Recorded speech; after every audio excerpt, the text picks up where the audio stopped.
Hey friends, your campus minister coming to you during week 5 of our social distancing for the coronavirus.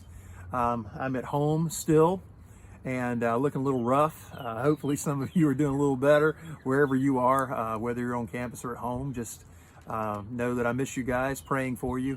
Hope that you're well, that you're healthy, and that your online schooling is going well. Our reflection this week is actually tied to Easter. Easter we celebrated just a few days ago, in case you missed it. And the scripture for this week comes from the Gospel of Luke, chapter 24, verses 13 through 35. If you haven't read it yet, I'll give you a moment. All done? Good, let's jump on in. So you got these two disciples walking on this road to Emmaus. Jesus walking up beside them. They don't even recognize him, standing right next to him. They don't recognize his face, his voice, his stature. And he walks for miles with them while they explain to him all the stuff that just happened to Jesus. And then you have Jesus unpacking the Hebrew scriptures and explaining to them how all these things that happened were supposed to happen, had to happen. And then at the end of the story, they still don't recognize him yet. Even when he's teaching the scripture, they haven't recognized him until they sit down for a meal and Jesus breaks the bread and suddenly it says their eyes were opened. I'm really struck by that verse 16 that says their eyes were kept from recognizing him. I was listening to a podcast the other day talking about the stages of grief that we go through, especially after a death. And the speaker was talking about how each of us has an assumptive world. And what he explained that to mean that each of us has in our mind certain assumptions we have made about our life and our future and how we see that playing out. For example, most of us assume that we're going to die in old age, peacefully in our beds next to the love of our life, with all of our life having worked out the way we want.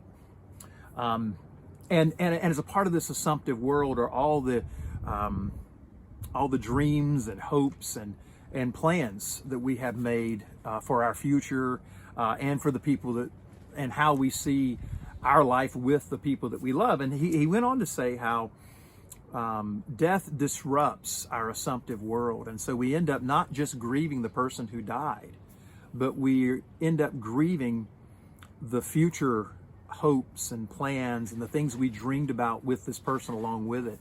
And so we grieve the loss of this assumptive world. I think we've all had our assumptive world interrupted the last few weeks. All the things that we were hoping for, planning for the last half of the semester and even for the summer, all of those things have changed now. We don't know what's coming.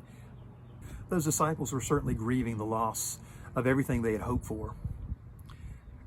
And I think that's part of the reason they couldn't recognize the resurrected Jesus walking right beside them. Grief will do that to us sometimes. It can give us a tunnel vision of sorts where we're more focused on what we've lost and how life isn't going to be the same again. And we might miss that something new is happening right next to us. Something new is being birthed. Resurrection just isn't the old world brought back to life. It's a whole new world breaking forth. Now, if Jesus is raised from the dead, death doesn't have the last word. The empire doesn't have all the power. If that is true, anything is possible. Those first disciples never saw that coming. And when it arrived, it changed their whole world. The resurrected Christ has the power to do that in our world too. Are you ready for Jesus to show up where you least expect it?